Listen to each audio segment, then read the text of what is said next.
Okay, it is Wednesday. What is it? I think the 17th, October 17th or something, 2019. We're going to do a video blog, diary entry, whatever you want to call it. Terminology has changed with age or technology. Information about my life, which the world needs to know. Because for some strange reason there's a worldwide eradication operation with the judicial system, psychology community since 5 years old to try to remove me from society so I can have a normal life locked in a cage like my father does to his dogs while putting shock collars and things like that on his other dogs, right? Okay, so why would people support something like this, especially since I was 5 years old? I cannot comprehend it. Okay, hence why we have to keep telling the world more and more intricate details about my life so that the world eventually understands that everything they've been told is blatant lies with an agenda, a government flagging eradication agenda. Okay? Because it wouldn't be happening and I wouldn't have endless proof of it if I was crazy. And I never would have thought a thing about anything up until 29, met with Mike Huntley and the people working with him, that I'm a dead man with the judicial system. So, which links straight to my father paying off Mike Huntley and probably paying off the police. Okay, so, these are things I don't have proof of or fact, but it's blatantly obvious, tracing the information flow from my family to the police to eradicating me, and then they keep trying to throw on these lame psychological labels to justify locking me in jail cells or mental institutions. Who knows why? These types of things are always the same. Hate, rage, their rage, their insecurity, just like Adolf Hitler. Okay, so let's look at my notes. Today's notes of what to talk about. Once again, these notes are kind of fragmented, random thoughts. There's no sequence to them. There's just random. I'm kind of watching people attack me in their anger and rage, and I go, oh, I need to talk about this or something. Something reminds me of this childhood event or that childhood event that they're trying to make me look crazy or whatever. So I just jot them down. Okay, so let's see at the top of the notes. 42-year public mobbing nuisance to have me killed or eradicated, locked away, jail cells, mental institutions, get me to blow my brains out.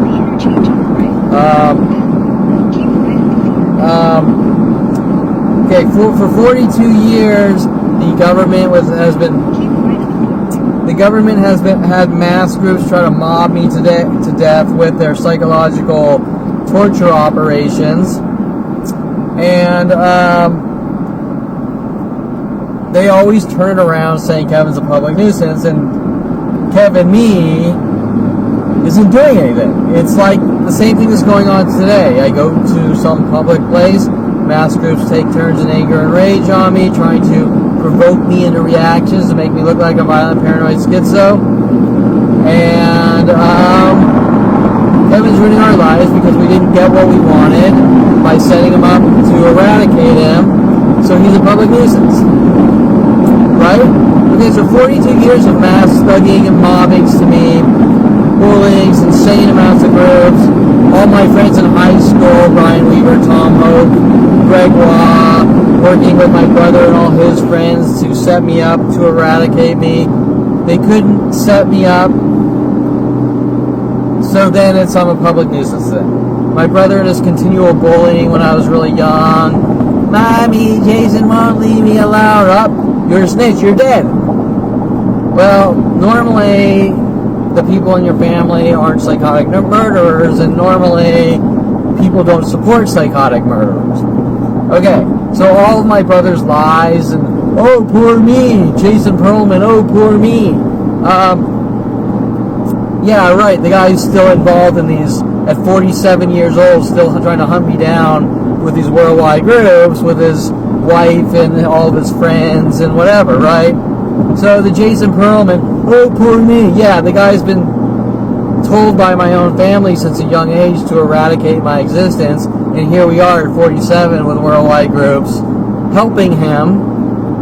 And they're trying to turn around like, oh, Kevin, you're going after your brother because you have a website stating all the 47 or 42 years of hunting me down to have me eradicated, and you're going after your brother for simply having a website saying I haven't done anything and this is what's being said about me and this is what these people are doing.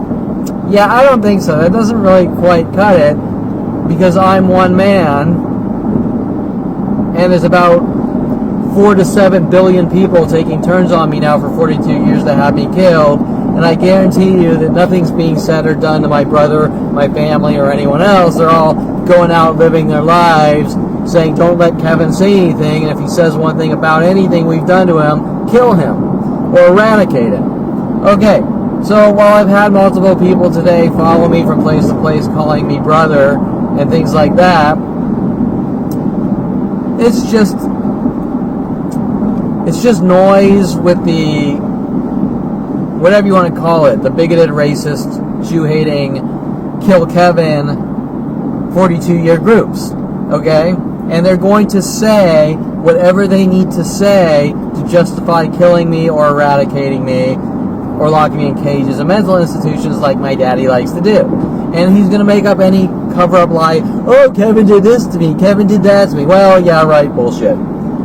I turned 29. I was sitting in an office with Mike Huntley, who wanted me to come back from Colorado to start a company with him so bad. My father wanting me to move into his house for a year so bad. And my mother calling me up on the phone, peer pressuring me to move back to start a business with Mike Huntley. Okay? Reeling me in to their bullshit to finish the job. Right? They will say and do whatever it takes. I had no clue they were hunting me up until 29, and I still couldn't even piece much together until about 38. And they will say whatever they need to say with their endless billions of government dollars of resources to get what they want. Okay, so the Kevin is a public nuisance? No. All these people are a public nuisance to me with their worldwide kill Kevin Perlman or eradicate his kind agenda. Why do I say his kind? Well, that's one of their terms. My kind. Kevin's different and we need to exterminate him. I can't tell you what the fuck their problem is, because last I checked, I have 2 arms, I have 2 legs, I have 1 mouth, I don't bite into people's brains and suck their brains dry or anything, okay? So what their fucking problem is, I have no clue. It's just happening. The same way that Jews were massacred by Adolf Hitler, the same way slaves were killed or black people were made slaves or killed, the same way that the KKK kills minorities. The same thing is being done to me since 5 years old, and then they're trying to turn it around. Hence me kissing a black girl at Sunny Skies Day Camp around when I was 8 years old, and obviously she was 8 years old. And my family and the police and government going ballistic that Kevin's a white supremacist for kissing a black girl. Well, that doesn't make any fucking sense. So is it fair to say that these people hunting me down, saying I'm a white supremacist for kissing a black girl, are angry mobs and public nuisances to me? Well, Mike Huntley's spouting weird shit in his office at 29. I've given you enough rope to hang yourself with. For me being nice to the guy and letting him in my fucking life and bending over backwards for him and trying to make money and start a company with the guy who is actively pursuing me with my brother and all his friends and my friends and half the planet. That's what happens in my life. Sure, you know, I want to make some money. I know you. I trust you. Kevin, you're a dead man. And we have police, government, NSA, FBI support to kill you as well. Okay, very strange. Oh, with the psychology community. Okay, let's see. In my notes, where are we? So while the judicial system's running around trying to cover up their kill Kevin operations, Kevin is a public nuisance. It's just a cover-up argument to try to make killing me or eradicating my kind look justified when I'm the only one who actually isn't a public nuisance. Okay. In the last 24 hours, this is a common 42-year tactic. In the last 42 hours, in the last 24 hours, people following me to public locations, pretending to be crazy, to try to make me look crazy. Now, this has been a common tactic my entire life. Sending Rody Morales after me, sending Julia Sofia Reynoso after me, sending Jen Hess after me. There's a slew of probably a good 1,000 of these people. The last 2 days, someone gets really desperate that I'm outliving my life, and they get angrier. And the more I live my life, the angrier they get. Well, that's strange. I don't know these obsessed fucking psychopaths. Right? Go live your fucking life. Stop following me around in your mass 42-year group saying I have to be who you tell me I have to be, and I have to do what you tell me I have to do, and I'm not allowed to talk to people, or I'm not allowed to have friends, or you're going to hunt me and kill me with the judicial system. It's very strange to begin with. And then you're snitch, you're dead, and you better not talk, you're dead, and this and that, and you're dead. And then you go to the police, and the police go, we're not going to help you, you're dead. Did I miss something? Okay, so, I mean, why wouldn't the police help me? Why are the police involved with this? Why, when the police found out that this was going on and I was a young child, did the police not say, Ronald Perlman, we're locking you away for hunting down trying to kill your son, and your son doesn't even understand what's going on, right? Instead, they're coming after the son like you're the bad seed for not knowing your family's trying to eradicate your existence.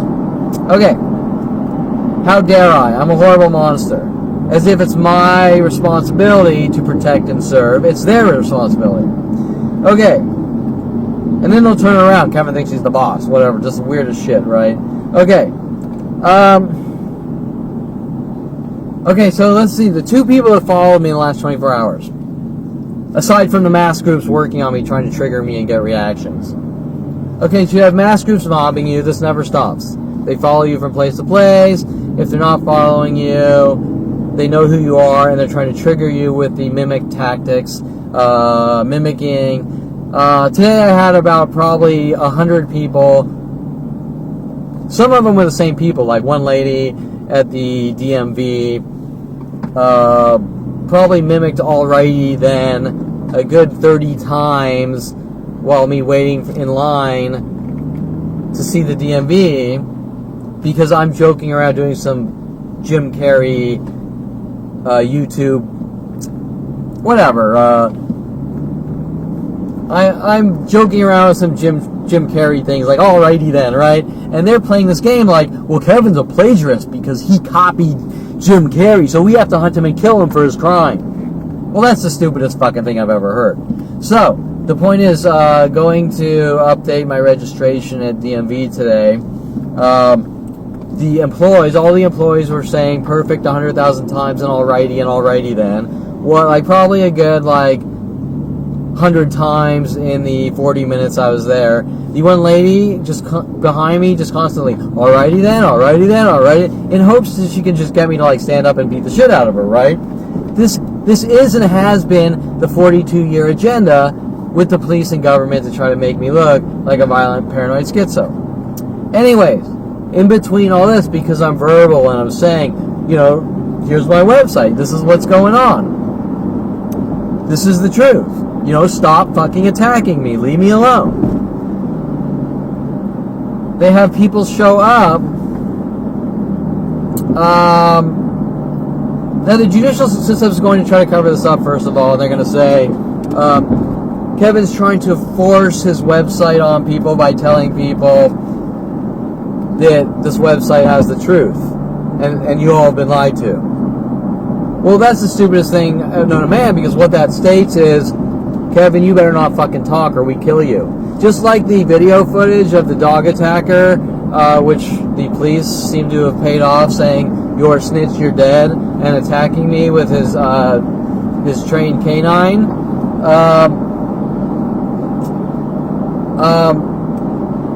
Why am I not allowed to tell anyone if people are hunting me down, trying to torture, kill, make me look crazy, set me up to try to make me look like a public nuisance? Why would I not be able to tell anyone that?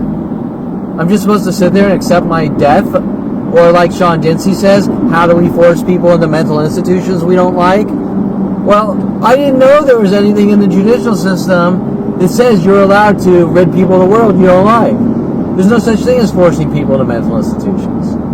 Okay, so that's a crime. Okay, so the First Amendment, freedom of speech. Look, if you're following me in hundreds of people per hour from place to place, I'm allowed to fucking tell you that you've been lied to. And within self-defense. Now, if Seymour Amster didn't want that coming into the courtroom and crafted everything to leave that out to try to make me look crazy, especially leaving out who I am and my background and where I come from and the jobs I've done and things like this, trying to make me look crazy. Okay, but anyways, back to the point. So, in between all this, we're going to keep trying to set Kevin up, get reactions, make him look like a violent paranoid schizo, try to make him look like he's crazy, try to make him look like he's a schizo like his brother, try to make him look like he has 24 split personalities or whatever, telling him he's not allowed to joke around with people, have fun, do this, do that, date women, have social lives, you name it. In between all that,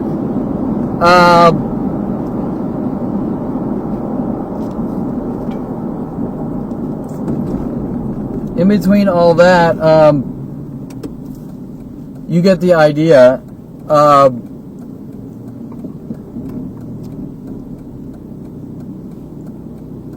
Sorry, I lost my train of thought.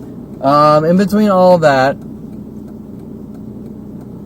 you're not allowed to tell anyone that they've been lied to with their mass worldwide mobs, upwards of 4 to 7 billion people, thousands per day.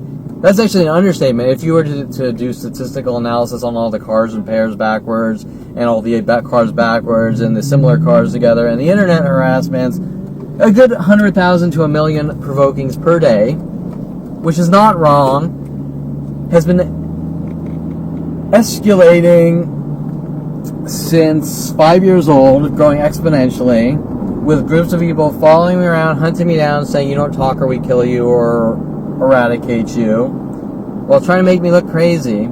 Okay, so that's the context. Now, in between all that, last night a black guy follows me to one of these mobbing locations where they're trying to mob me to death, and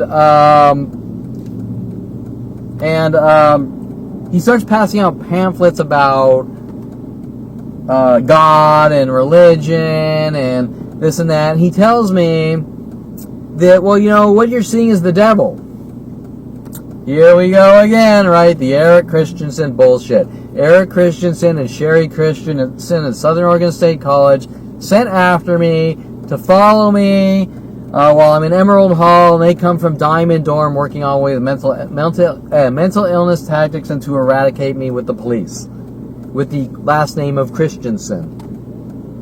Eric Christensen saying, Kevin, read the book Job by Robert Heinlein, a comedy on religion or whatever, to try to make me look like a violent paranoid schizo who believes that the Illuminati is after him while they get mass groups to stalk me.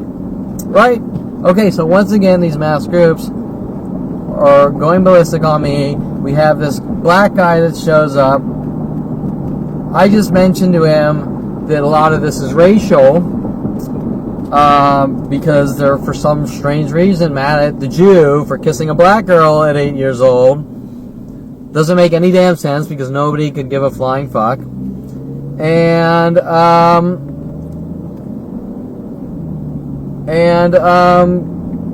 he starts in with these religious pamphlets, and he's trying to convince me that people aren't doing what I have endless proof of, which they refuse to stop, leave me alone, or even tell me what the fuck's going on, what it's about. It's the devil doing it. It's not the people, it's the devil. Okay, so why do you think this guy strategically followed me to this location last night? Head southwest. Preaching about the devil and religion while people are trying to torture and mob me to death with these gang stalking, paranoid schizo tactics. And what the police and government are trying to do is make me look like a violent paranoid schizo to make locking me in a mental institution look justified. Okay? I'm not paranoid, I'm not violent, I'm not schizo, I don't suffer from anxiety, I'm not bipolar, I'm not none of the fucking above on these hundreds of psychological bullshit labels. From starting with my family with their hate and anger, or maybe control issues. I can't fucking tell you, but whatever it is, it's unacceptable. Okay, so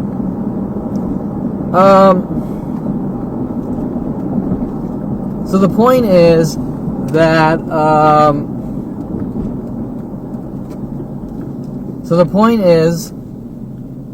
this guy's sweeping in the middle of just mass. This has been done to me over and over, by the way, the whole Illuminati scams or whatever. And he's passing out this piece of paper about, this group and go to this website and religion and it's the devil doing this and you need to believe in God and blah, blah. And so we have a short conversation and I sort of walk away from the guy because I'm like, I'm just not engaging in the bullshit with I'm trying to brainwash you to make you look crazy like a violent paranoid Illuminati schizo. The guy obviously is full of shit. And when I walk away, he gets like more and more aggressive preaching. And he's preaching just how it's the devil. And I sort of have a debate with him, a short debate, like, look, if people are following you around, provoking you in anger, it has nothing to do with the fucking devil. It has to do with angry people being told someone, also called defamation, slander, libel, lies, whatever the fuck you want to, propaganda, since it's worldwide across the internet. It's secretly on the internet worldwide, so everyone in the world knows me, and then they go, I don't know you. So that's propaganda. Every day, newer and newer lies are sent out to the entire world about me on this secret internet-based news channel to cover up each thing they do to me, right? Well, that's propaganda. Except in this case, it's not real propaganda. It's intent to hurt, harm, maim, kill with premeditation or eradicate, lock away in cages, mental institutions. Okay, so the guy's getting aggressive. He's following me from place to place. He hasn't physically touched me or anything, but he keeps preaching how it's the devil. So there's some people getting in their cars, and I say, well, let's ask these people, right? Let's ask these people. Excuse me, if mass groups are following you from place to place, mobbing you to death and provoking you to death and trying to set you up in anger and rage, is it the devil doing it? Or is it the devil doing it? Or is it pissed off people because they've been given disinformation or told lies about you? Now, the people didn't want to answer because they don't want to admit that I'm being mobbed to death, which is very strange. And everyone wants to turn around on me. But the black guy that was trying to brainwash me into stupidity, looking like a delusional violent paranoid schizo, like Eric Christensen when I was 21 at Southern Oregon State College, even though there's nothing I said about anything at all, ever, that's crazy. Except, look, these people are stalking me and here's proof of it. That's the only thing I've ever said with proof. Which there's no dispute. There's proof.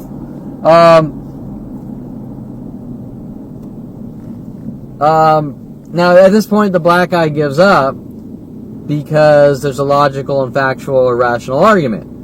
Now, the people couldn't answer this simple question, like, well, yeah, obviously, if someone's pissed off at you, if groups of people are following you from place to place in anger, then someone said something, but they didn't really verbalize it, but they damn well knew the truth. And the black guy kind of gave up at that point. Why? Because now there's a third party witnessing. Turn left. There's a third party witnessing common sense and logic and fact. Does that make sense? So it's easy to try to manipulate someone when they're all alone or you're mobbing them to death,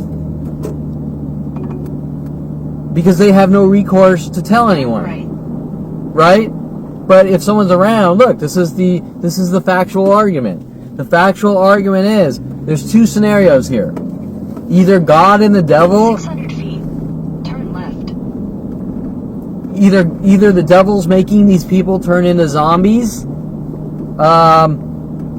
Either the devil's making these people turn into zombies, which I don't fucking think so, or someone's saying Kevin committed all these crimes and we want to remove him from society, right? Okay, well, there's nothing I've done wrong but be a really good person, but yet there's a worldwide campaign to exterminate me. Needless to say, it still comes back to the same exact outcome. If mass groups are pissed off at me, and they've been spazzing out for a good 42 years, they've been told something. It's that simple. Anyone with common sense, any 10-year-old with common sense can tell you that someone has the resources to blast lies about me to rile up the masses against me.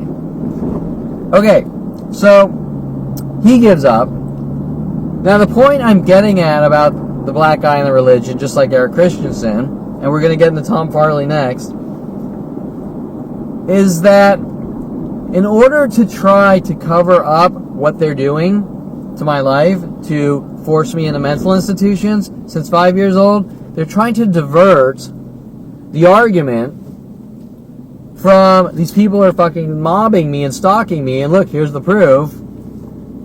Fucking help, do something fucking about me, about it, especially to the police. And then they lie to you because they've been paid off and are part of this.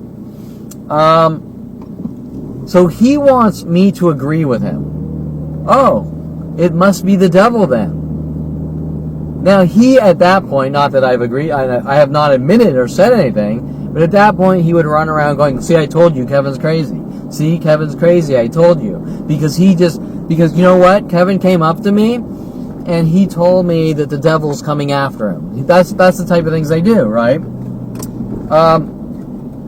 Now, at no point in 47 years have I ever made one statement about aliens, devils, anything else coming, any supernatural forces coming after me at all, in any way, shape, or form, ever in 47 years. But it's amazing how many strangers have fabricated fictional stories about me, ones that I don't even fucking know. For example, this black guy is probably right now saying that I believe in the Illuminati, right?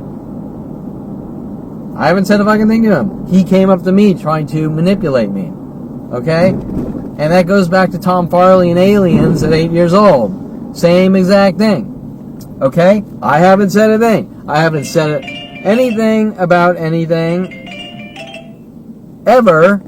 I have not confessed to crimes. I have not done anything. I have not said anything. I have not told people that I levitate. I have not told people that the devil is controlling me. Sure, I've made lots of jokes from 100,000 different topics, from angels to demons to devils to politicians to frogs to music. But I have never made any actual statements in my entire life based on me believing in the Illuminati, me being a devil worshiper, me thinking there's some supernatural power, anything at all. So these people are running around trying to make me look crazy no matter what it takes. Okay, so that's the first guy. Now I'm getting to my destination, so I'm going to pause this, and then I will continue after that. It might be a little later. It might be dark out, but so what? Just to give you a little... After this, we're going to talk about the second guy this morning who followed me to a location that I was going to, which he knew, he followed me to the DMV because they knew I needed to smog my car and then update the paid registration. So they knew where I was going to go. So he followed me waiting in a black Eclipse, and I drive a black Eclipse. Okay, and the twins, or in their twins or mimic tactics, I have a 2008 convertible Eclipse, he had a 2003 convertible Eclipse, both black. So he's following me playing these schizo games to try to make me look crazy, and he's working on the Farley Alien tactic, and I'm going to get into that in a second. I'm at my destination here, and so when I jump back on camera here, I will continue with that topic. Okay, I'm on my way back from Santa Monica, and well, Santa Monica, LA-ish area, whatever, Santa Monica. Okay, so where were we? We were talking about the first guy trying to make me look crazy with these mass conspiring groups called gang stalking. Mass groups getting together to try to make you look crazy, to eradicate you, incarcerate you for life, whatever, just pure hate groups, right? Kind of like the KKK. Turn right onto the ramp. And I'm kind of doing GPS while talking. Oh, the ramp's right here. Okay,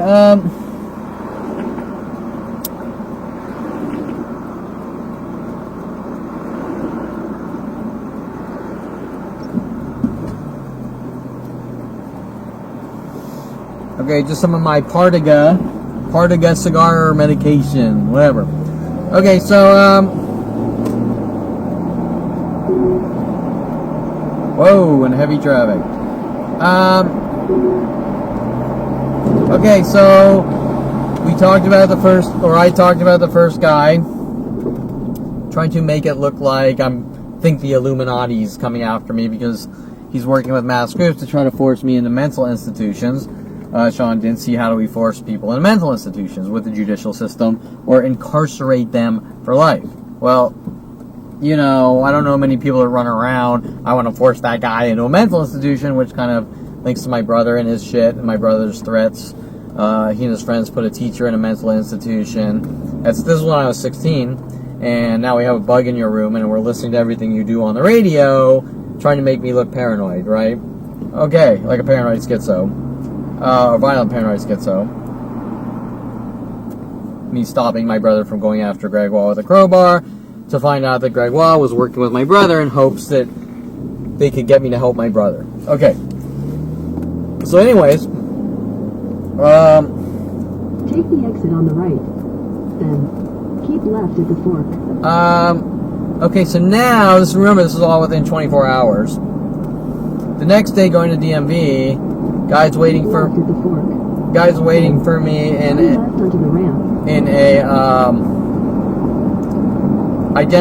not identical, but I have a black 2008 Mitsubishi Eclipse convertible, and this guy was waiting for me in a 2003 black Mitsubishi Eclipse, and their little twin doubles. Their little double schizo, who knows what their angle is, tactics that they do over and over.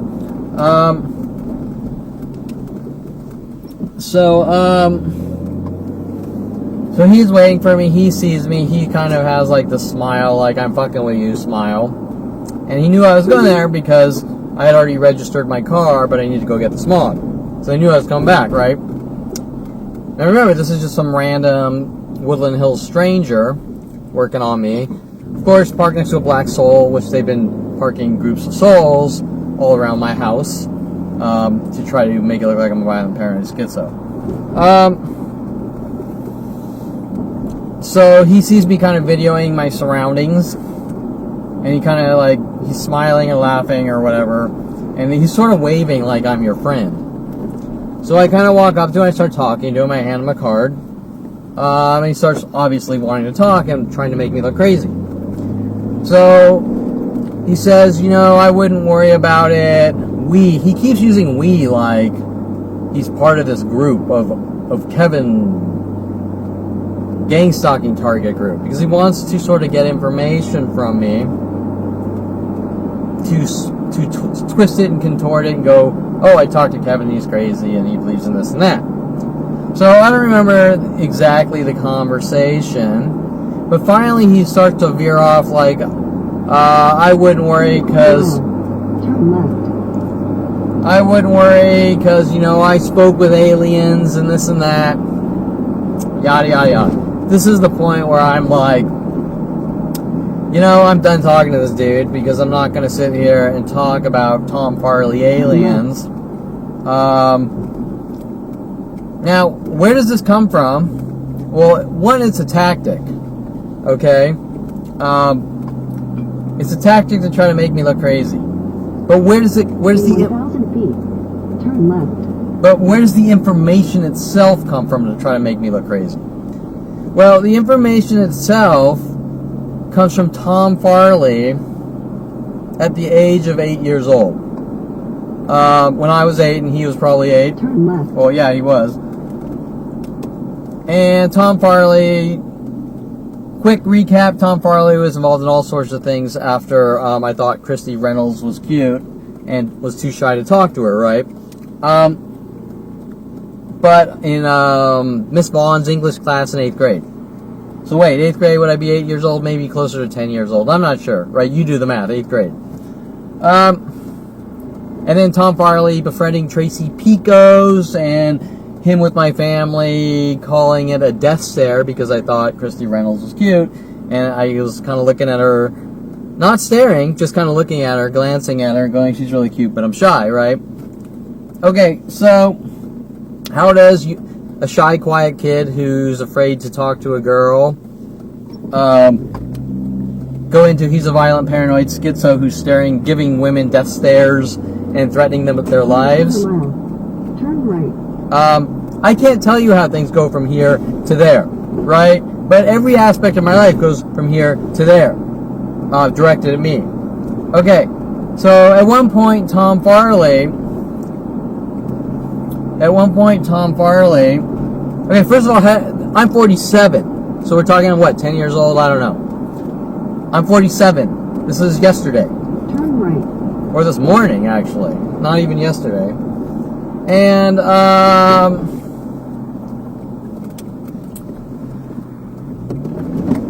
so it comes from, For half a mile. it comes from me sleeping over at Tom Farley's house. And Tom Farley had an adjoining bathroom with his younger brother, Sean Farley.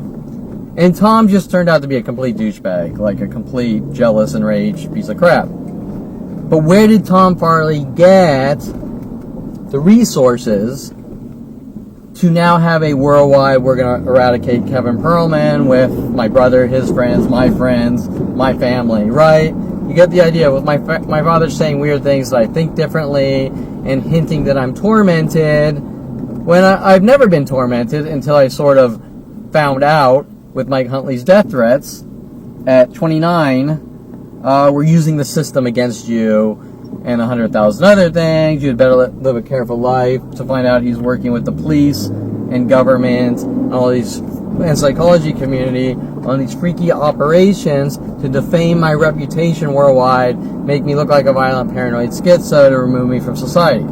Okay, so how does being too shy and not talking to a girl equate to worldwide 1,000 feet. Turn left onto the ramp. worldwide extermination, right? Do you understand? It doesn't make any sense unless it's government flagging operations.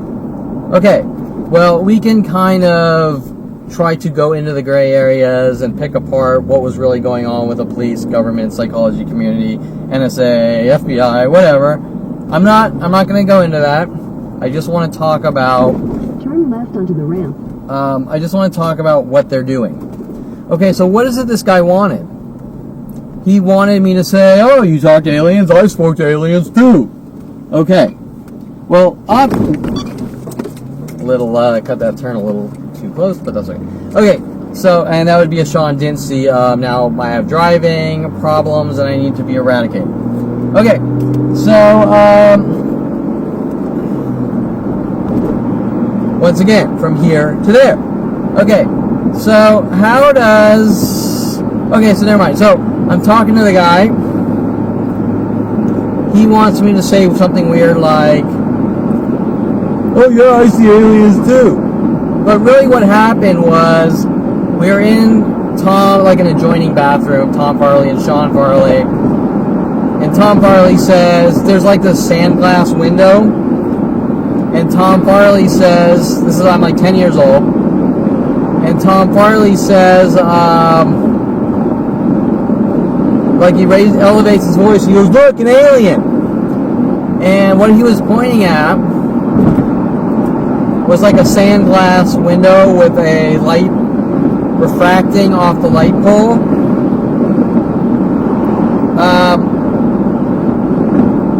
With like that warped light on the sand glass window.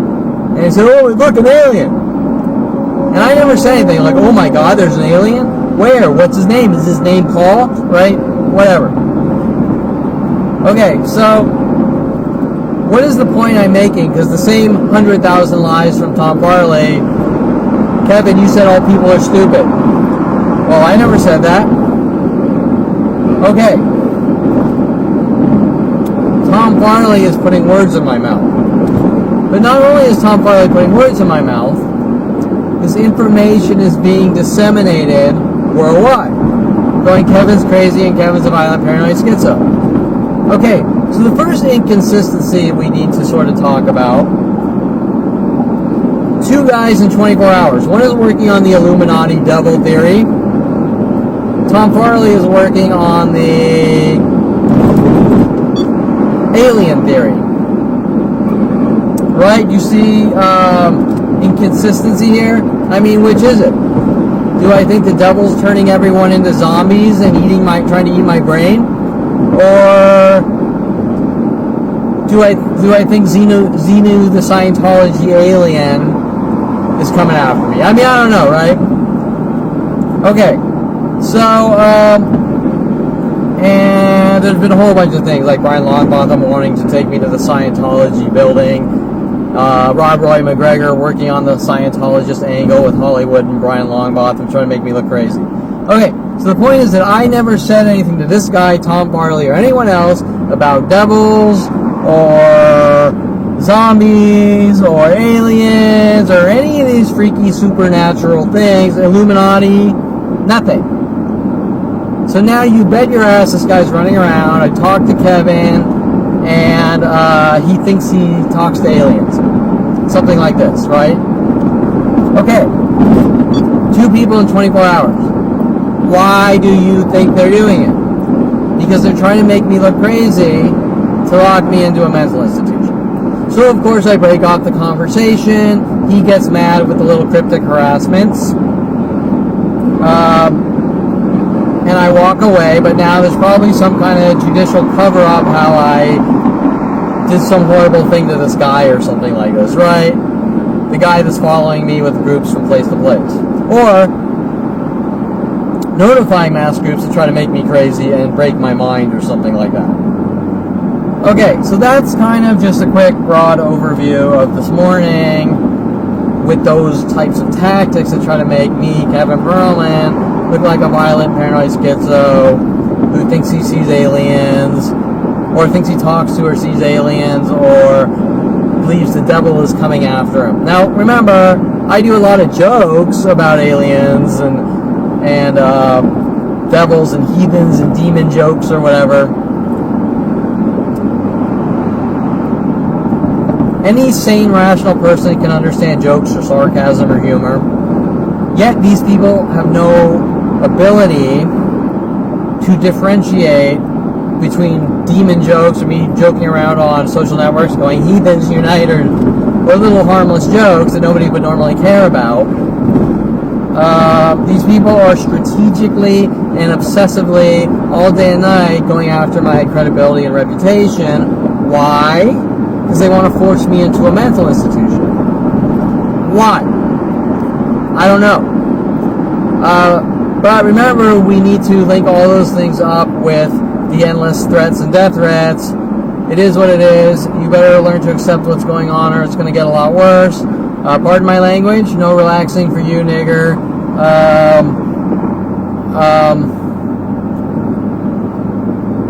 What else?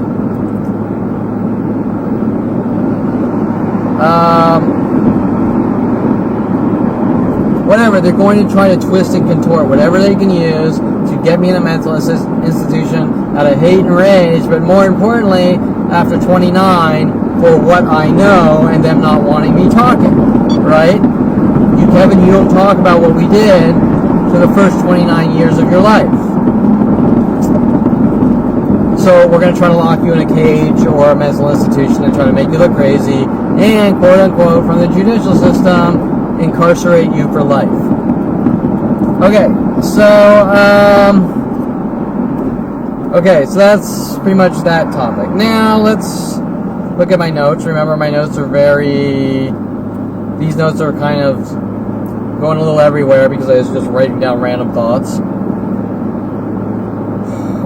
Okay. The what do you do tactic.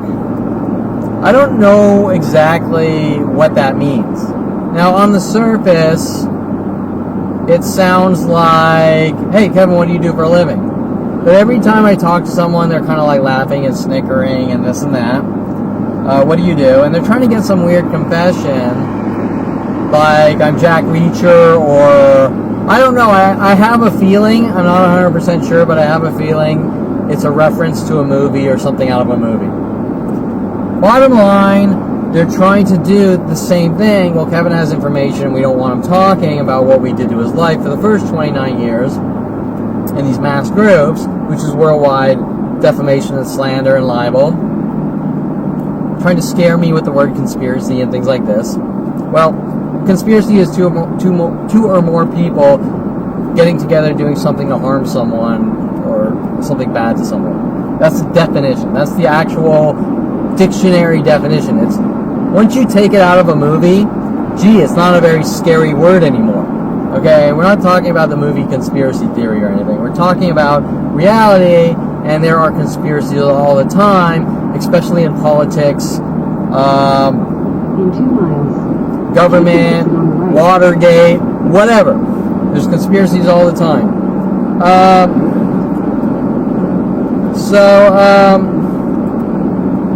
What do you do tactically? Once again, trying to get me to say something that they can twist and contort and use against me. Try to make it look like I'm crazy, need to be locked away. I'm a public nuisance, a menace to society, think differently, I'm crazy, whatever, right? Anything to eradicate me for what I know. And if I tell someone I went to policeabuse.com and we traveled all across the U.S., oh, you went to a group that is involved in stopping corruption against you because you value your freedoms in life, that's not crazy, that's common sense. With private investigators like Greg Miller and ex-Los Angeles Police Sergeant Don Jackson, okay? Okay, so, which witnessed all sorts of things and police harassments and all sorts of things. Okay, so now remember, I wasn't allowed to prepare for trial to get these witnesses. That's another thing you need to kind of understand. These private investigators that I worked with to try to show what was being done to my life.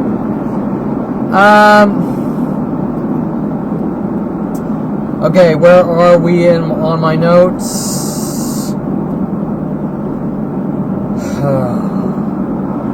People pretending to be crazy. Oh, that was the one I just.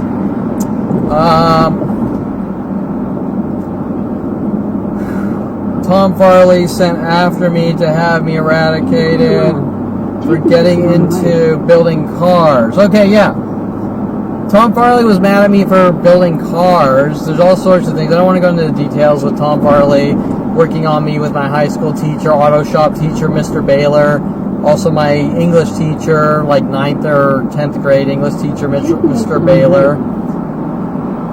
Mr. Baylor wanted us to write our obituary in high school, which my mom was freaking out. Well, that's not my fault that my English teacher wants us to write obituaries, and of course, my obituary was kind of like this joking Leslie Nielsen, Naked Gun, comical way of dying or something like this, right? Something like from the movie Naked Gun. And they're mad at me, right? Like, how dare you? How dare you write an obituary? Well, I'm sorry, that was the assignment.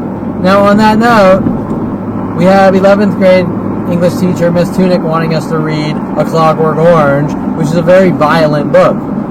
I can't imagine why Miss Tunick, and there's a whole bunch of things they're mad at me about music, using the music reference tactic to try to make me look crazy and try to make it look like I conform to media. I'm not going into specifics in this conversation. So Miss Tunick wanting us to read A Clockwork Orange, which is very strange. And then write book reports on the movie Clockwork Orange. Well, that just seems a little out there for me. Like, why? I kind of ask other people, like, were you told to read A Clockwork Orange in Las Virgenes School District or high school? Because that sounds strange to me. Okay, so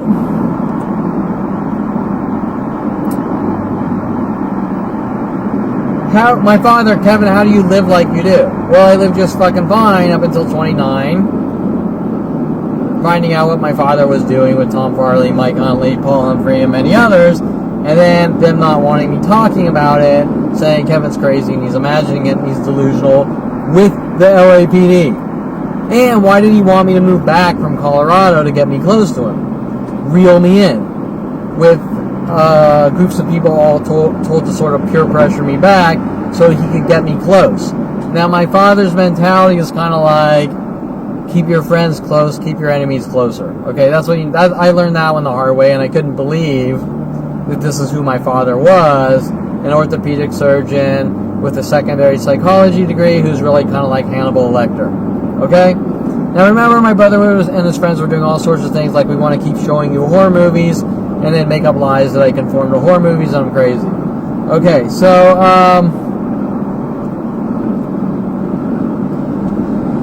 the obsession public shaming tactic. I'm being publicly shamed for all my horrible crimes. I don't know what these are. I don't know what all these horrible crimes are. I know that the things I'm being publicly shamed, especially with Brian Weaver, are all the things they did. Example, Brian Weaver mad at me for building cars with my father. So Brian Weaver working on me with Pineapple Joe from Hawaii Racing, which is originally was in Thousand Oaks, and I think he then moved to Simi Valley, First Street, trying to make me look crazy. My father working with Brian Weaver, making up lies that I stole $10,000 from him to build an engine.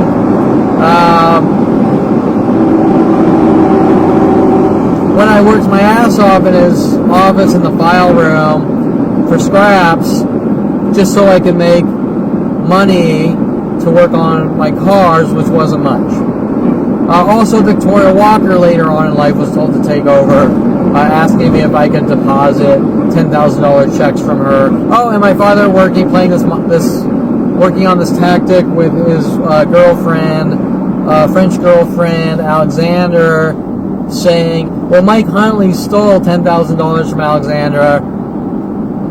The same lady mad because supposedly Mike Huntley drank one of her clearly Canadians out of the fridge, and I'm like, what the fuck's going on? Why is this chick going batshit crazy because someone drank a fucking drink out of the refrigerator that my father kind of loaded up with drinks for the kids, right?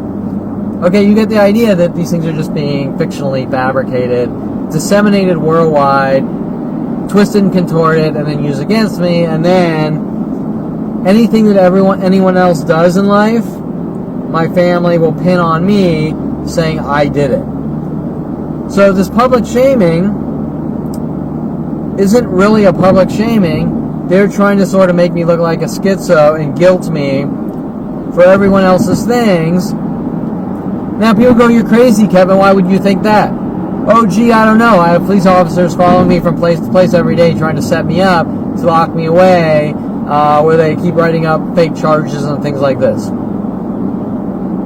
Is that a little strange? Because of my past transgressions which are fictional. So the police's excuse and the judicial system's excuse is Kevin supposedly did this 30 years ago, so we're going to fabricate these false charges about something else to make him pay, right? And it just jumps from thing after thing, and 99% of these things are things that nobody cares about. Example: Kevin, one of your screen names on forums and IRC is Vertigo262. So? Oh, but we're going to sit there and make up all these fictional stories about why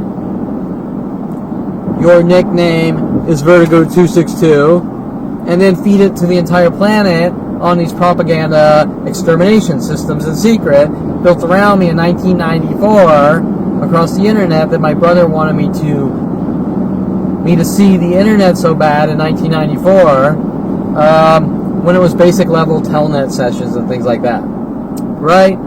Then working the angle that I'm a hacker and doing horrible things.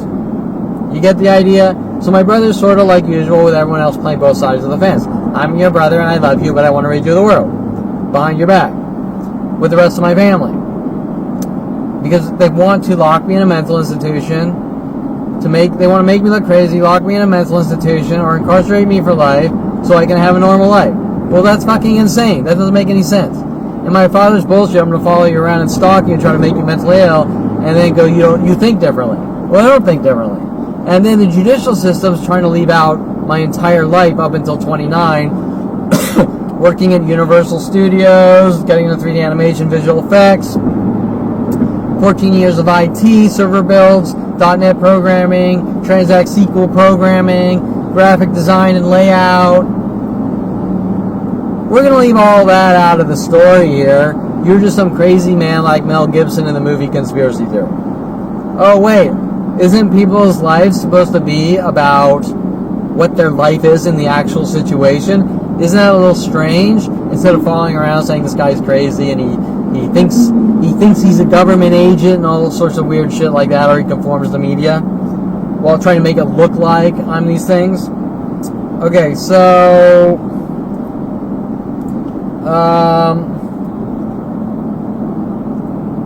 obsession. Oh, that it. So obviously this public shaming is based on a group worldwide now, groups of obsessed lunatics trying to run around saying I need some kind of clarity whether Kevin's crazy or not. Well, let me tell you, everyone's kind of crazy to everyone else that's different than them, right? I'm trying to. There's 100 million examples. Maybe someone's born in a family of lawyers and he goes to school and becomes an artist. He's crazy because we're all lawyers and he's an artist and he does these artistic things. That's not crazy. Not that it matters, but it's just a different thought process or passions. Also, it's not illegal to be crazy. So if someone actually did believe in aliens, believe they spoke to an alien, that's not a crime. That's not something that people follow someone around all day and night saying, I'm going to force you in a mental institution, even if Tom Farley's lies were true. Right? Okay, so what are we really talking about here? We're talking about flagging and extermination operations. At 5 years old, the government flagged me, we want to lock you away. We don't really have a legit reason. We just don't like or trust you, or we have insecurity about you. Kind of like slave owners, KKK, Adolf Hitler, and all throughout history, similar things being done to people. Even Romans and Jews, and all sorts of different cultures, doing the same thing based on people that are different. And as we all know, especially in the U.S., everyone's pretty much different from everyone else. Everyone is born with different values or things they like. And so that's not only is that not crazy, but it doesn't matter, because that's not the type of thing people obsessively follow someone around. I gotta prove you're crazy and I gotta lock you away. Okay, what we're really talking about, if you step back, is hate, rage, jealousy, I don't like you, or in my case, you don't talk, or we lock you away. And after 29, I believe Mike Huntley was mad, huffy and puffy, going, "You're okay." Well, what? Mike Huntley was following me around for 14 years, trying to check me out, and when he didn't get the answer he wanted, he doesn't want me talking with all of his death threats and all that. Okay, so all the things you're saying and all the things that I've proven being done to me hinge at that starting point at 29 that nobody wants to talk about, and my family's playing these stupid games that I just went crazy and my brain just snapped. Well, that's bullshit. I was surrounded by groups of people with little threats. You'll get yours. We're using the system against you. Watching paid off people in the psychology community try to put bunk labels and weird stupid sayings from like Susan Donner, psychiatrist, the angels in the details trying to flip me out with illegal operations, working with waitresses from public places and Yankee Doodle's pool hall. But wait, I didn't think it's legit for psychiatrists to talk to pool hall waitresses, and because the pool hall waitress didn't get her tip, the amount of tips she wanted to lock people away in Rhythm of the World, right? With mass connected worldwide conspiring groups across the internet. Okay. The sad and lonely Rody Morales crime scam. Well, I think Kevin's sad and lonely, so we got to remove him from society because he might talk to people, he might ask women out.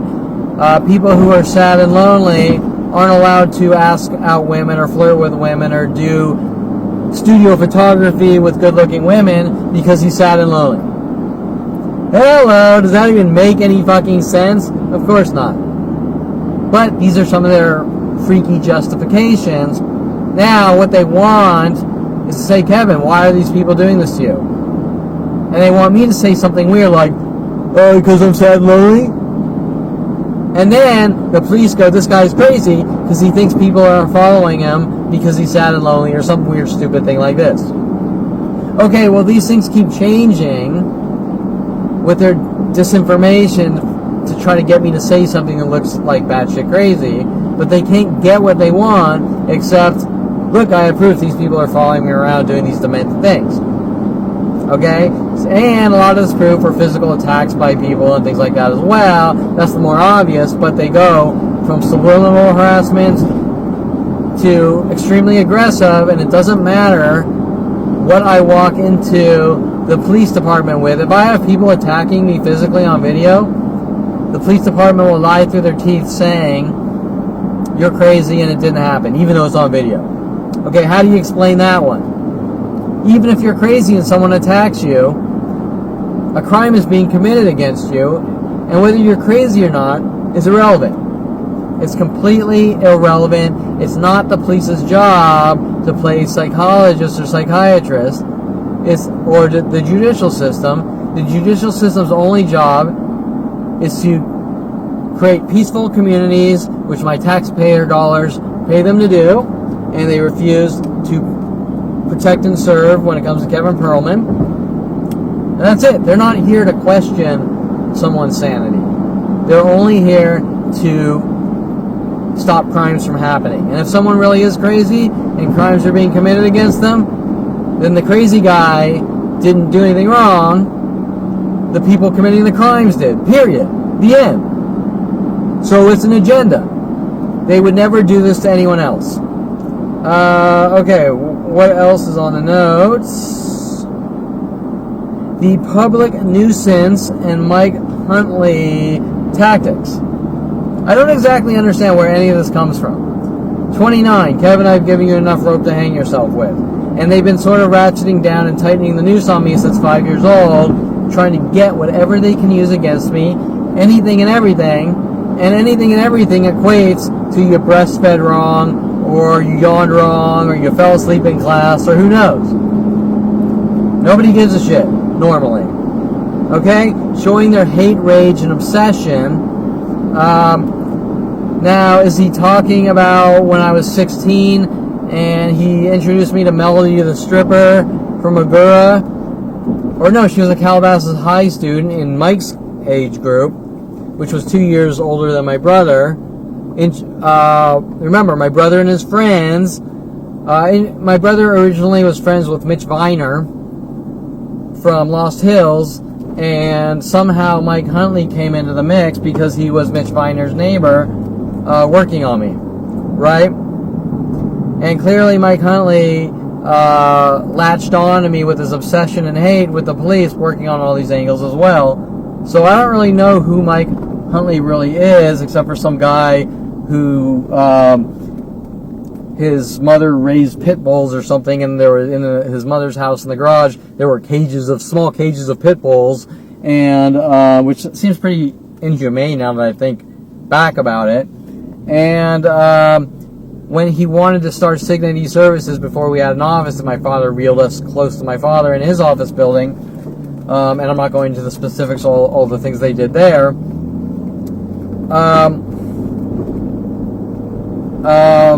He wanted to originally put the servers at his mother's house, and we built a little server room in the early days of the internet where T1s were the big deal. T1 internet connections were the big deal. Interesting that T1 internet connections and Sunny Skies Day Camp, T1, they moved me back a grade where I kissed the black girl when I was 8 years old and she was 8 years old.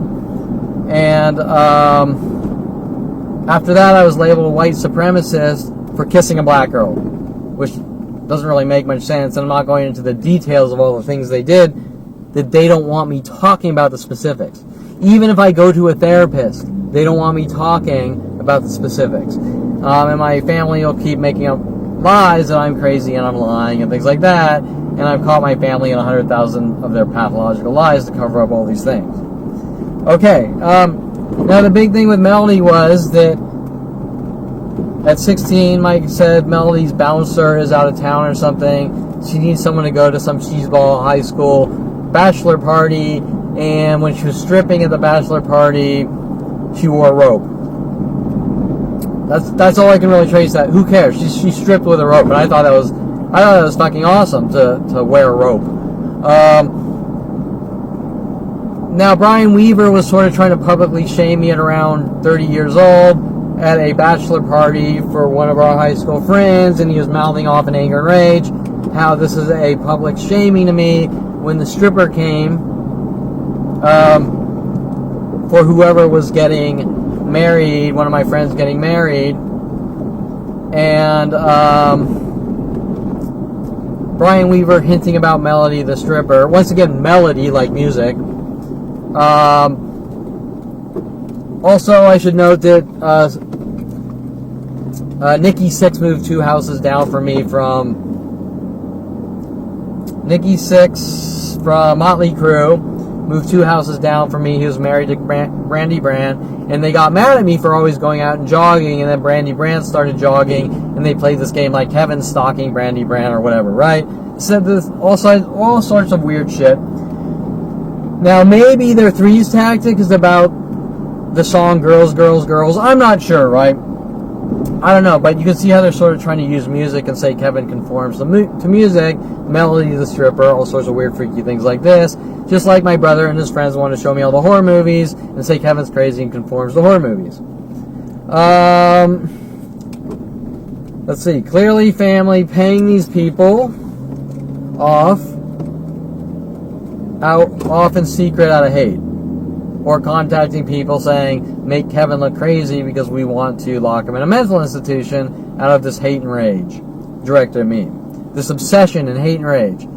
I'm not allowed to just go out and live my life, and if anything in my life has to do with anything my family doesn't like, I'm crazy and I need to be locked in a mental institution. Well, that is crazy and that is insane, and there's a label for that, like obsessed psychotic murderers.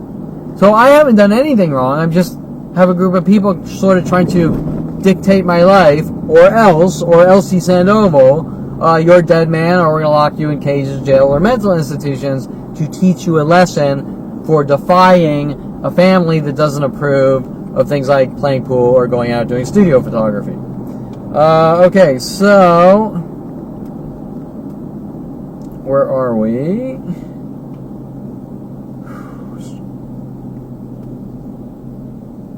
The game tactic, Jason Gordon.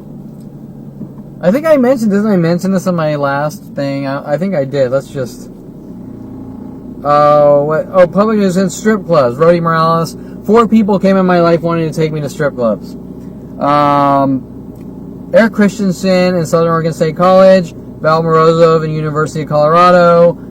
Tom Farley and Rody Morales back after they reeled me back to LA. You're saying so? Who cares? Where's the crime? There's no crime. I understand that maybe some people are conservative and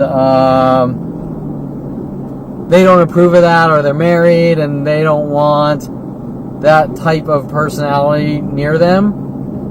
But these aren't crimes. Now, Mike Huntley's words to me were something like, in a threatening manner, don't associate with those people, basically telling me, threatening me, well, you associated with a stripper, so now we're going to rid you of the world.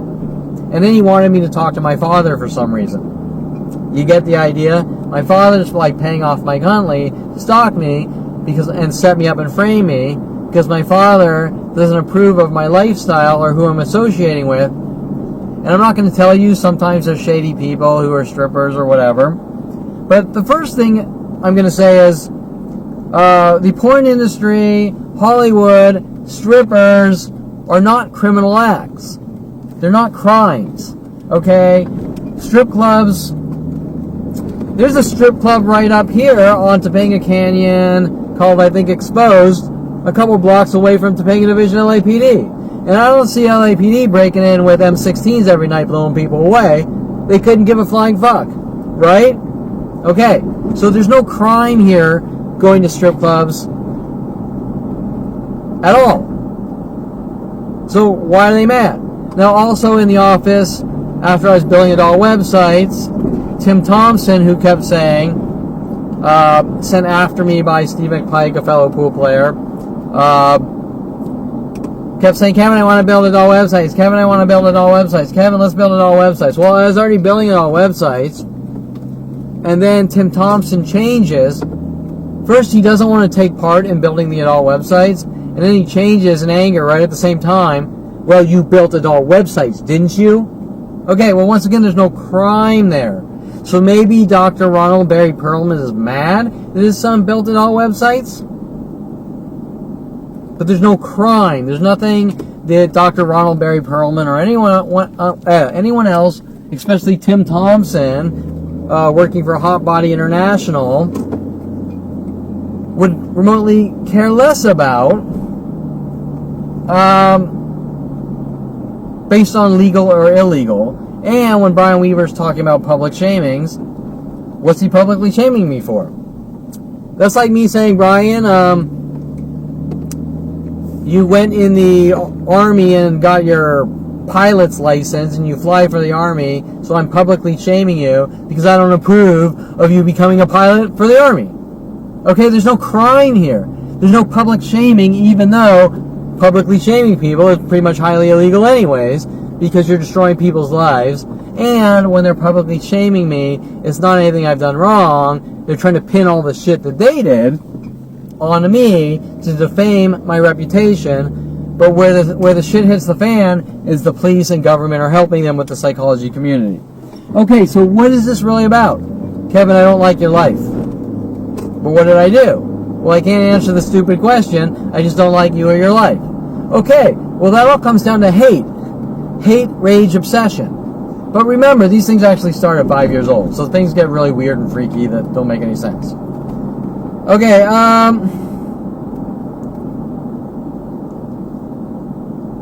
where are we? Strip club. Family paying off these people. I think I kind of got into that.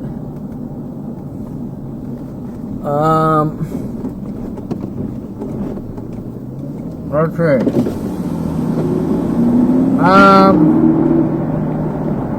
The game tactic, Jason Gordon.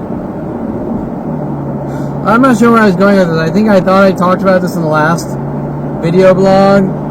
I think I did. Jason Gordon told to punch me in the stomach when I was in 8th grade.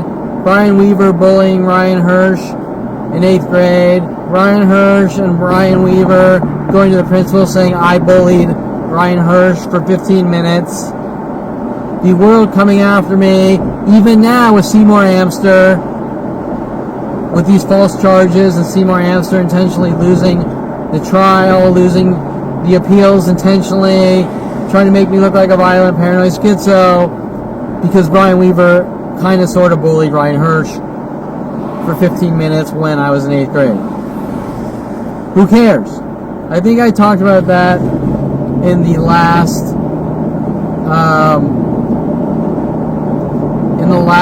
video. Okay, this one's important. Brian Smith, Matrix, and Southern Oregon State College. Okay.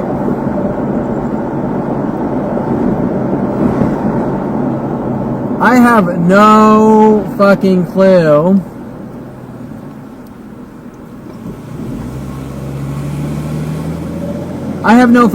what the whole Brian Smith deal is. There's something going on with Brian Smith. And there's all sorts of references from the movie Matrix with Agent Smiths, people whose last name are Smith or calling themselves Smiths, to these paranoid schizo. Kevin conforms to media tactics. Let's do a quick rundown. I'm almost home, but let's do a quick rundown on Brian Smith. I knew Brian Smith, 7th to 8th grade, 9th grade. I thought Brian Smith was a great cat. Everyone called him Bucky. Everyone called me Kid Taco because they didn't like my piece of shit 69 Firebird. I bought a $300 69 Firebird and I put a 350 Chevy in it. It's a total piece of shit. And my friends called me Kid Taco to try to belittle me. I couldn't give a flying fuck, just like Brian Smith didn't give a fuck. Brian Smith didn't give a fuck that everyone called him Bucky. And the reason why everyone called him Bucky was his teeth were all fucked up. Brian Smith was like a fucking genius, by the way. He would make these like movie level latex masks in his house, in his room, and they were just fucking awesome. Now, I think around 9th or 10th grade, Brian Smith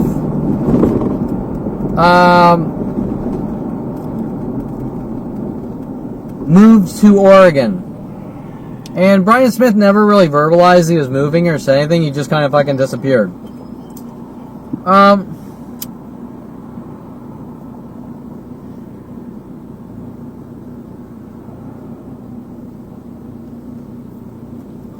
He never really told me why that he was moving or that he was moving. He just moved, but I can assure you it has nothing to do with me.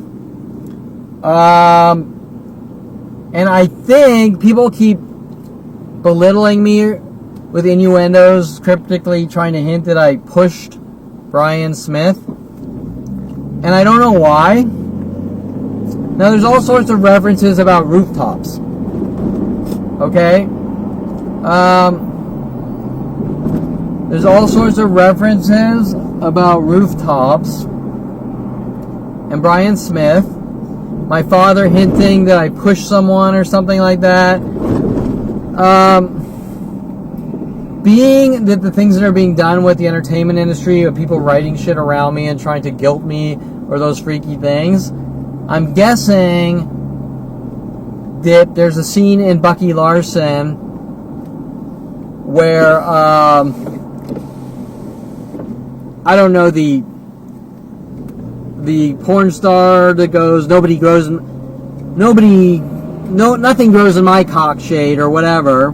It's like a play, I think, on Brian Smith, where he pushes him off the roof. Now, in my entire life, there's been hints about rooftops. Kelly Hatch sent after me to follow me up from Calabasas High to Southern Oregon State College to live above me in the dorm. Lookalikes at University of Colorado. It looked like Kelly Hatch told to move above me in my apartment off Broadway Street. where she sort of tries to leave keys in her car in hopes that she can get me to steal her car, and Kelly Hatch making up lies that I stole her Jeep Cherokee and things like this. Okay, all sorts of weird, freaky, paranoid schizo tangents that they're working on me with, trying to make me look crazy, that I wasn't even aware these things were going on. Now, my father's house on DeSoto, right off Peralta Street and Avenue San Luis, we had like a second store and a little like balcony area on the second floor.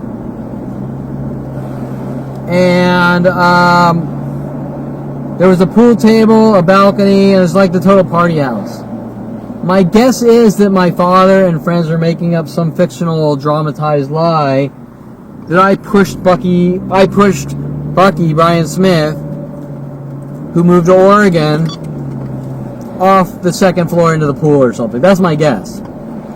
Or maybe my family's just trying to make me look like a paranoid schizo. I can't tell you. But I will tell you this. If I actually pushed Brian Smith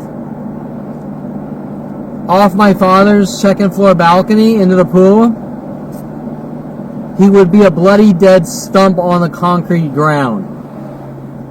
Because the pool wasn't underneath the second deck. The pool was spaced way out here.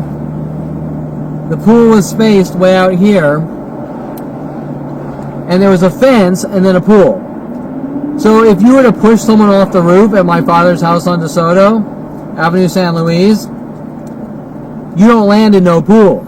You land on a concrete and you're a bloody dead stump. Okay? Could never possibly happen. So the notion that I'm a horrible monster that belittled and bullied Brian Smith, once again, would be complete fiction. While Kevin Me did nothing to Brian Smith at all, but be a really good friend. At one point, Brian Smith moved to Oregon. That's all I know. So while everyone's mad at me with Smiths and Brian Smiths and Mike Huntley references about the movie Matrix and Control and how I'm a horrible, out-of-control monster, none of it exists but to try to make it look like I'm crazy and conform to media. Okay, so now, where are we? Brian Smith moves to Oregon. I'm off doing my own shit, building cars. I'm just like, whatever happened to Brian Smith? Now, I'm about 11th grade. My mother sends me to some college counselors who sort of wanted to like pick colleges for me. I didn't take the initiative.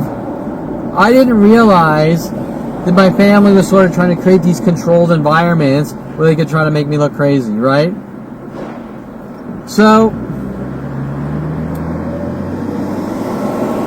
the college counselors had 3 schools.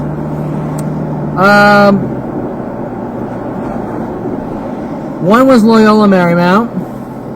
The other was another California school. Can't remember. And the one was another one of Southern Oregon State College, Ashland, Oregon. I went to look at all the colleges,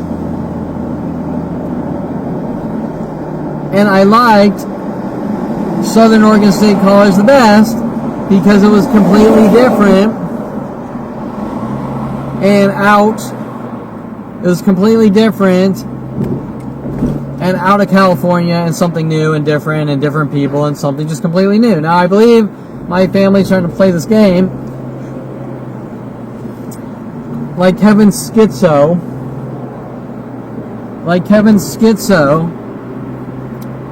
Because he moved where Brian Smith moved. And then, when I transferred to University of Colorado, because I wasn't big, Ashland, Oregon was small. It was like a town of 5,000, right? I wanted something bigger and more prestigious, and I moved to University of Colorado Boulder, where my brother had graduated from. And where my brother's graduated from. And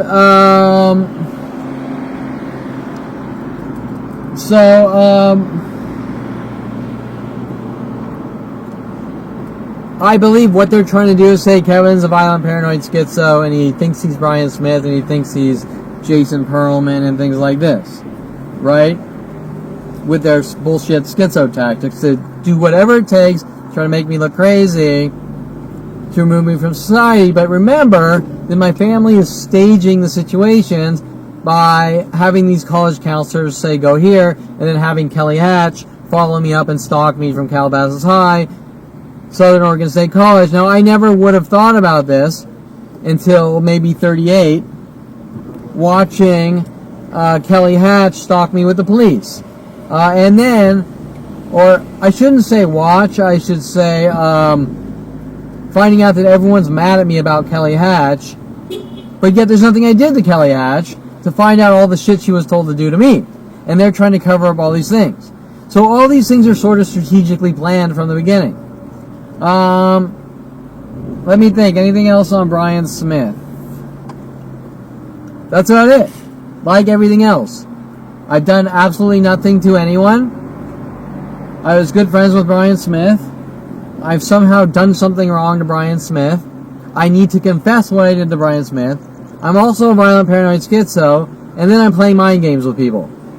Well, no, none of the above. The only thing that has happened is I went out and lived my life, and someone wants me dead, gone, eradicated, locked away, trying to make me look crazy, trying to make it look like I've had psychotic breaks, strategically planned out from day one, and that's it. That is it. Okay, so all this shit with the Smiths, Brian Smith, I'm a horrible monster, my father's wife Shelley, Humphrey saying I scare her and I'm a control freak, and all these weird freaky angles that don't make any sense are just daily, hour by hour, day by day, fictional, out of context fabrications with an agenda to remove me from society.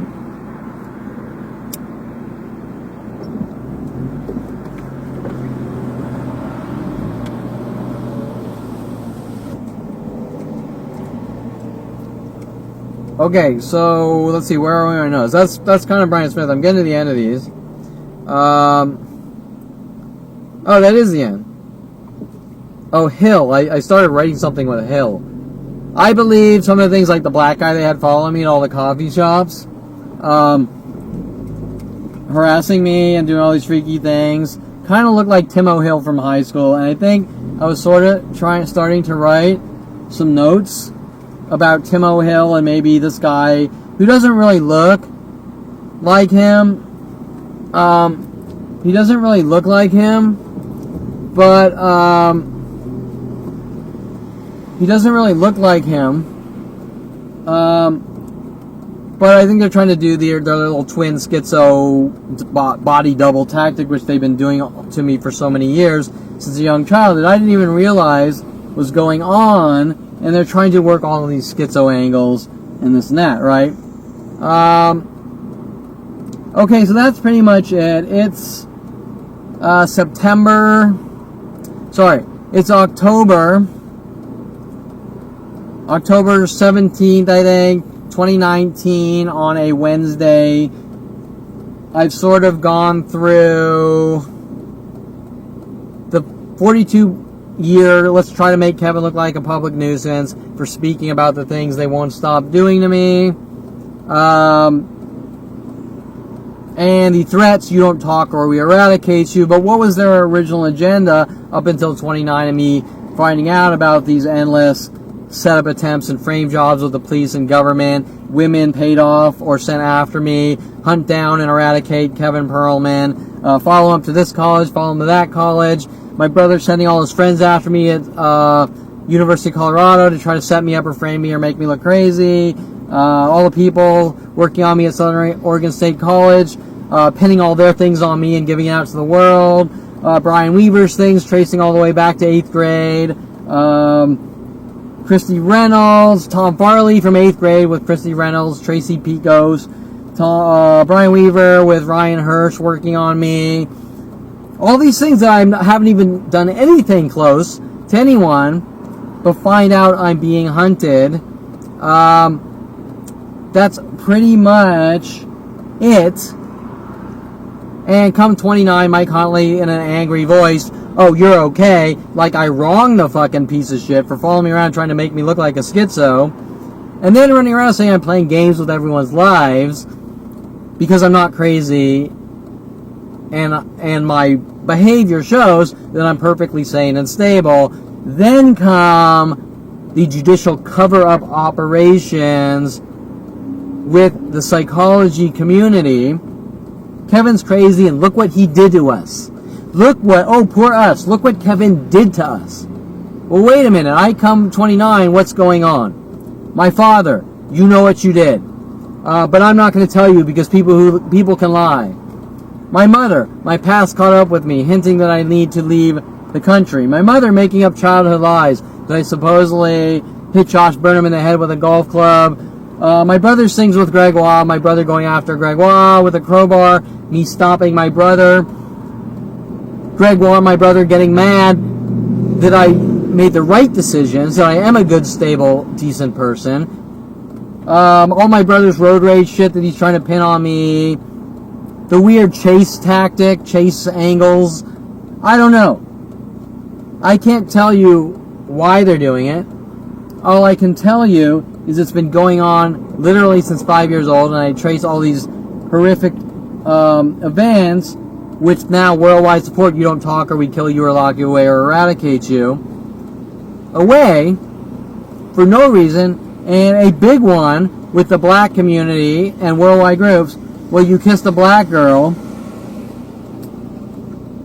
at T1 or Sunny Skies Day Camp when you're around 8 years old, so you're a white supremacist. Now, every aspect of my life is similar. You kiss a black girl, you're a white supremacist. You donate to charity, you're a murderer. Whatever. They're all similar things that don't make any sense. But when someone has government, NSA, FBI resources to invest billions to spew out hourly or daily lies to the world, to rile the masses against you, these are all operations to eradicate someone.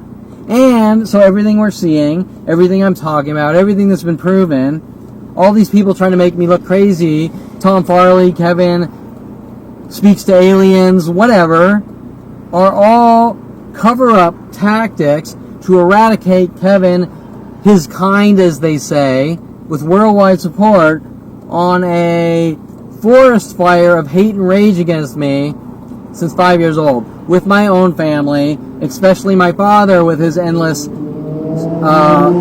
daily lies to the world, and then reeling me back from Colorado to get me to live with him for a year, get me close to his office, hire me in his office, to try to cover up all the things that he's doing or has been doing since 5 years old with the judicial system, psychology community, out of his hate, rage, jealousy. And then he's going to say weird things that I think differently, and I need to take medication and be in mental institutions. But it's not about any of that. It's about Kevin associated with Melody the stripper at 16, and I'm going to hunt him down and eradicate him. Okay, so now let's step back. We got all these people in Woodland Hills and every state and place in the world mad at me for associating with Melody the stripper at 16. Do you really think that these people give a flying fuck whether I do adult websites, whether I'm a nun, whether I do adult websites, whether I'm a nun, or sorry, not a nun, whether I'm a priest, whether I'm a monk, whether I go on dates and talk a lot and have great sex, don't have any sex, whether I'm gay, whether I like to eat lots of pickles. Do you really think that all these people stalking me from city to city, place to place, worldwide, give a flying fuck about any of that? Do you really think that these people give a shit if Kevin Perlman is crazy or sane? Of course not. Nobody cares about anything like that. The only thing that these people are mad about is that I'm exposing their hate, rage, and 42-year obsession to eradicate my kind and my existence, and me blowing open that these people are completely fucking full of shit and leaving out every aspect of my life and who I am and trying to cover it up with every tactic known to man worldwide in some kind of government flagging and eradication agenda since 5 years old. That is it. It's not about anything else. It's not about anything I've ever done. It's not about my personality. It's not about my behavior. It's about someone that wants me dead and gone out of hate and rage. And that is it. Period. Okay? And so I'm going to kind of leave this here at that. And end this here. And then till the next blog. Till the next blog. Or video blog. And I will end this here when I find the stop button.